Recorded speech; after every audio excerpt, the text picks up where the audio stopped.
से कहानी में आपका स्वागत है दोस्तों। तो आज हम सुनेंगे मन्नू भंडारी जी की कहानी एक प्लेट सैलाब।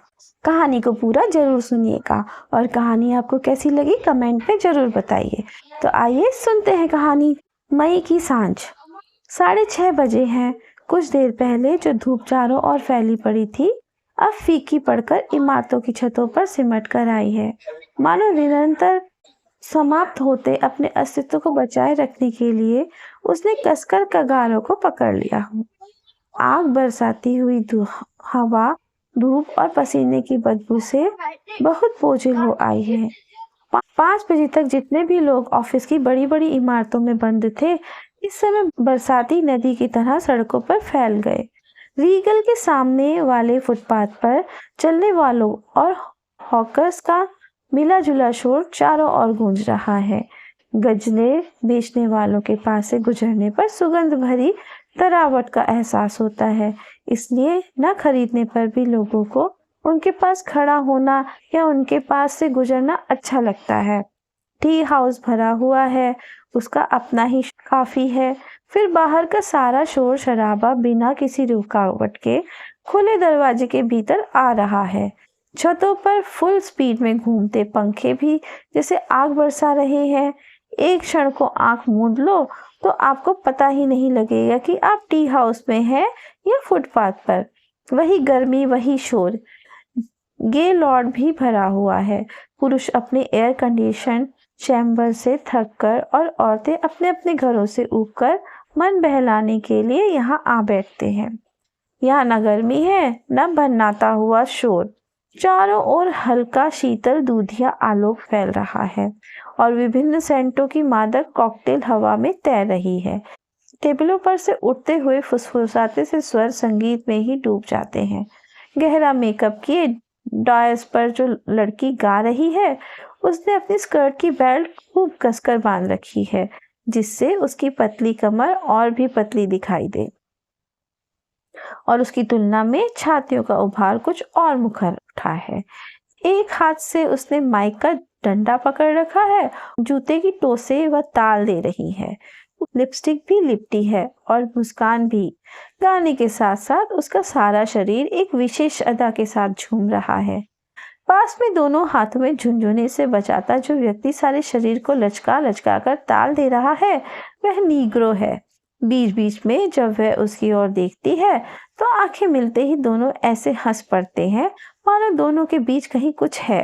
पर कुछ दिन पहले जब एक एंग्लो इंडियन उसके साथ बजाता था तब भी यह ऐसी ही हंसती थी, तब भी इसकी आंखें ऐसे ही चमकती थी। इसकी हंसी और इसकी आंखों की चमक का इसके मन के साथ कोई संबंध नहीं है, वे अलग ही चलती है। डायस की बगल वाली टेबल पर एक युवक और युवती बैठे हैं। दोनों के सामने पाइनएप्पल जूस के ग्लास रखे हैं। युवती का ग्लास आधे से अधिक खाली हो गया है पर युवक ने शायद 1-2 सिप ही लिए हैं। यह केवल स्ट्रॉ हिला रहा है। युवती दुबली और गोरी है, उसके बाल कटे हुए हैं।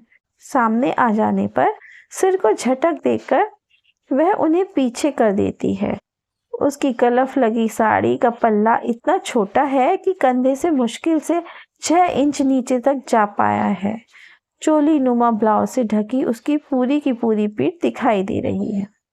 तुम कल बाहर गई थी? युवक बहुत ही मुलायम स्वर में पूछता है। क्यों? बाएं हाथ की लंबी लंबी पतली उंगलियों से ताल देते ही वह पूछती है। मैंने फोन किया था। अच्छा, पर किस लिए? आज मिलने की बात तो तय हो गई थी। यूं ही तुमसे बात करने का मन हो आया था। युवक को शायद उम्मीद थी कि उसकी बात की युवती के चेहरे पर कोई सुखद प्रक्रिया होगी, पर वह हल्के से हंस दी। युवक उत्तर की प्रतीक्षा में उसके चेहरे की ओर देखता रहा, पर युवती का ध्यान शायद इधर उधर के लोगों में उलझ गया था। इस पर युवक खिन्न हो गया। वह युवती के मुंह से सुनना चाह रहा था कि वह कल विपिन के साथ स्कूटर पर घूम रही थी। इस बात के जवाब में वह क्या क्या करेगा यह सब भी उसने सोच लिया था और कल शाम से लेकर अभी युवती के आने से पहले तक उसको कई बार दोहरा भी लिया था, पर युवती की चुप्पी से सब गड़बड़ा गया। वह अब शायद समझ ही नहीं पा रहा था कि बात कैसे शुरू करे। ओ गोरा, बालकनी की ओर से देखते हुए युवती के मुंह से निकला। ये सारी की सारी बालकनी किसने रिजर्व करवा ली है? बालकनी के रेलिंग पर एक छोटी सी प्लास्टिक की सफेद तख्ती लगी थी, जिस पर लाल अक्षरों में लिखा था रिजर्व्ड। युवक ने सिर झुकाकर एक सिप लिया। मैं तुमसे कुछ बात करना चाहता हूँ। उसकी आवाज कुछ भारी हो गई, जैसे गला बैठ गया हो। युवती ने सिप लेकर अपनी आंखें युवक के चेहरे पर टिका दी। वह हल्के हल्के मुस्कुरा रही थी और युवक को उसकी मुस्कुराहट से थोड़ा कष्ट हो रहा था। देखो, इस बार मैं बहुत गंभीर हूँ, झिझकते से स्वर में वह बोला। गंभीर? युवती खिलखिला पड़ी तो उसके बाल आगे को झूल आए। फिर झटक कर उसने उन्हें पीछे किया। मैं तो किसी भी चीज को गंभीरता से लेने में विश्वास नहीं करती। ये दिन तो हंसने खेलने के हैं। हर चीज को हल्के फुल्के ढंग से लेने का गंभीरता को बुढ़ापे की निशानी है। बूढ़े लोग मच्छरों और मौसम को भी बहुत गंभीरता से लेते हैं और मैं अभी बूढ़ा नहीं होना चाहती। और उसने अपने दोनों कंधे जोर से उचका दिए। वह फिर गाना सुनने में लग गई। युवक का मन हुआ कि वह उसकी मुलाकातों और पुराने पत्रों का हवाला देकर उससे अनेक बातें पूछे, पर बात उसके गले में ही अटक कर रह गई और वह खाली खाली नजरों से इधर उधर देखने लगा। उसकी नजर रिजर्व की उस तख्ती पर जा लगी। एकाएक उसे लगने लगा जैसे वह तख्ती वहां से उठकर उन दोनों के बीच आ गई है और प्लास्टिक के लाल अक्षर नियॉन लाइट के अक्षरों की तरह टिप करने लगे। तभी गाना बंद हो गया और सारे हॉल में तालियों की गड़गड़ाहट गूंज उठी। गाना बंद होने के साथ ही लोगों की आवाजें धीमी हो गई, पर हॉल के बीचों बीच एक छोटी टेबल के सामने बैठे एक स्थूलकाय खद्दरधारी व्यक्ति का धारा प्रवाह भाषण स्वर के उसी स्तर पर जारी रहा।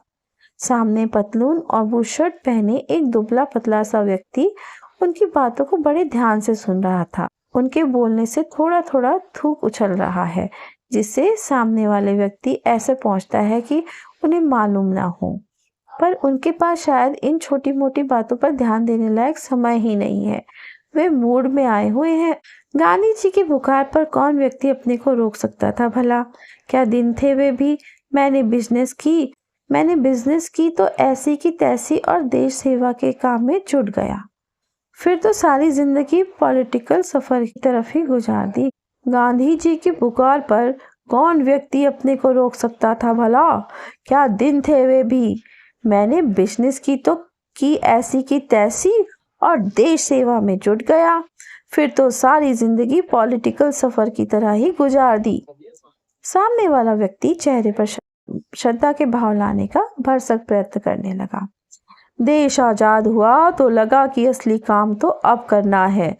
सब लोग पीछे पड़े कि मैं खड़ा हूँ, मिनिस्ट्री पक्की है, पर नहीं साहब, यह काम अब अपने बस का नहीं रहा।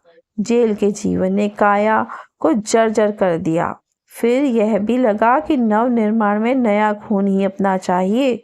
सो बहुत पीछे पड़े तो बेटों को झोंका इस चक्कर में।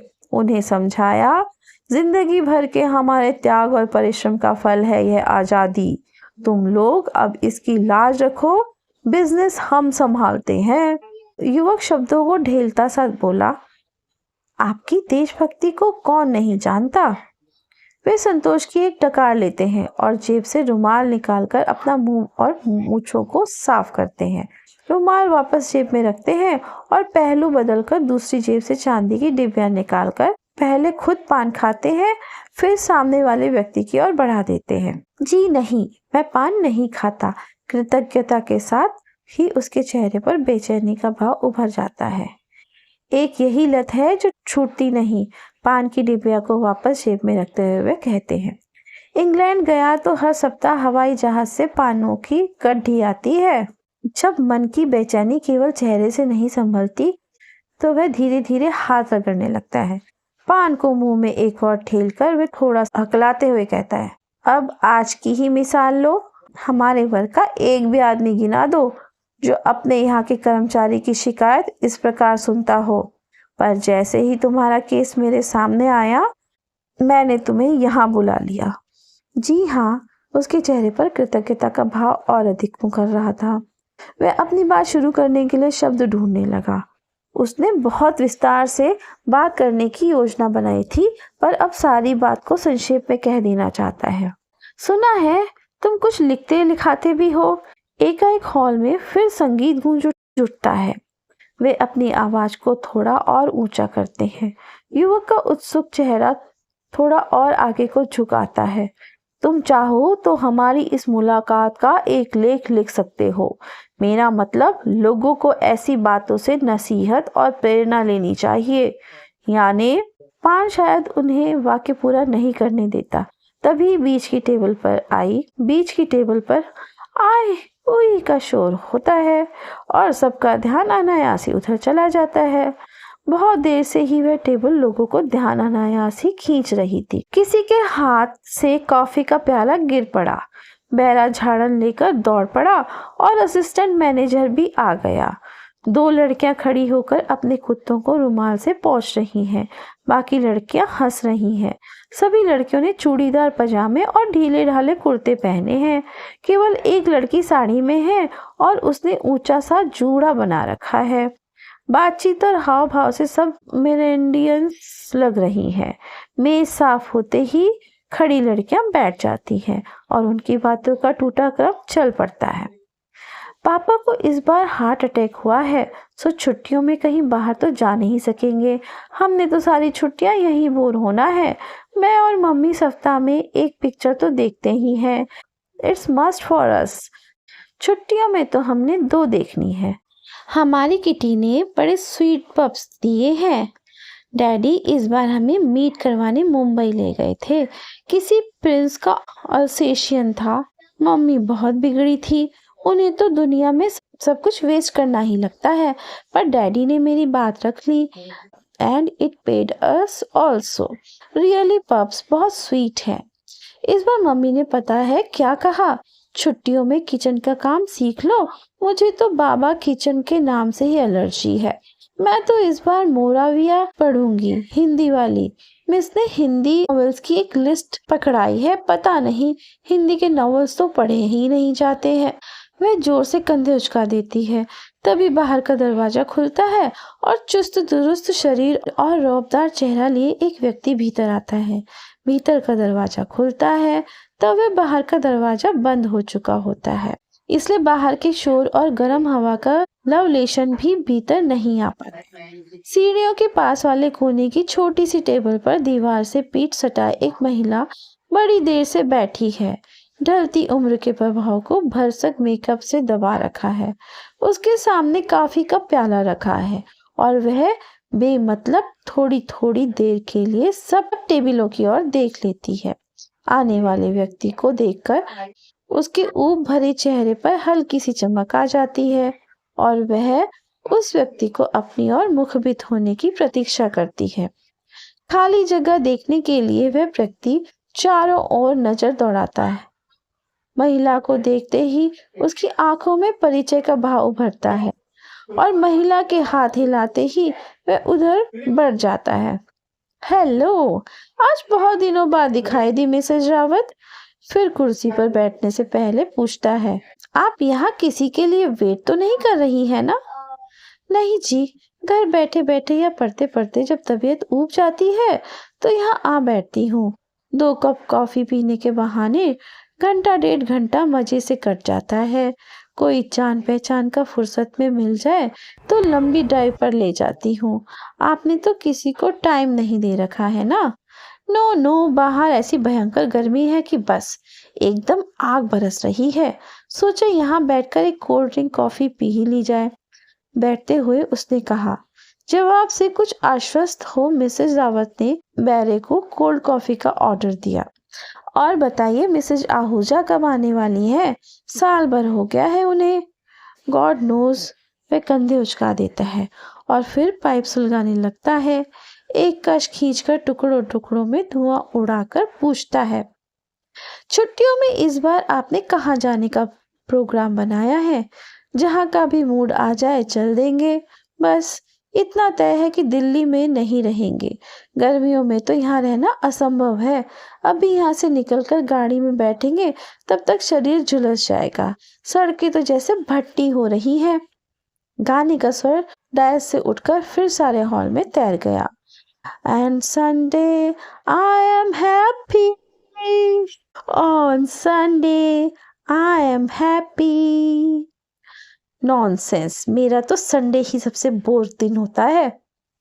तभी संगीत की स्वर लहरियों के साए में फैले हुए भिनभिनाते से शोर को चीरता हुआ सा कोलाहल सारे हॉल में फैल जाता है। सबकी नजरें दरवाजे की ओर उठ जाती हैं।